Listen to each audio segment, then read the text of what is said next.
வேலும் மயிலும் சேவலும் துணை. பிருங்கி முனிவர் சிவபெருமானை மட்டுமே வழிபடும் வழக்கமுடையவர்.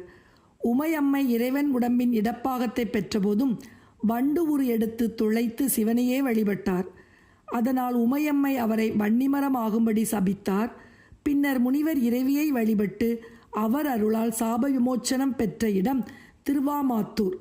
எனவே இத்தலத்தின் தலவிருட்சம் வன்னிமரம் ஆகும். திருவாமாத்தூர் திருப்புகழ். அழகிய தோல் ஈராறு உடை அருமுகவேள் எனா உனை அறிவுடன் ஓதுமாதவர் பெருவாழ்வே. அழகிய பன்னிரு தோள்களை உடைய ஆறுமுகவேளே என்று உன்னை ஞானத்துடன் ஓதுகின்ற மகா தவசிகளுக்கு பெரிய செல்வமாக உள்ளவனே என்று போற்றும் திருவாமாத்தூர் திருப்புகழ்.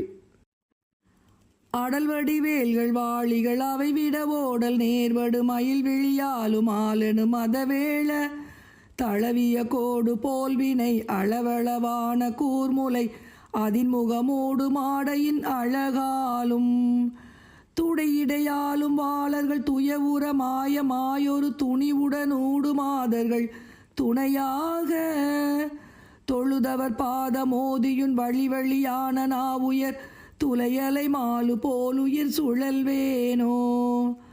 அடவியினோடு வேடர்கள் அறிவையோடு ஆசை பேசியும் அடிதொழுதாடும் ஆண்மையும் உடையோனே அழகிய தோளிலாருடை அருமுக வேளன நாவுனை அறிவுடனோது மாதவர் பெருவாழ்வே.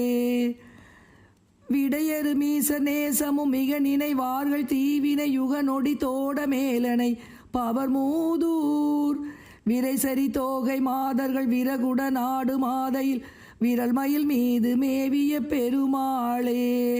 விரல் மயில் மீது மேவிய பெருமாளே பெருமாளே.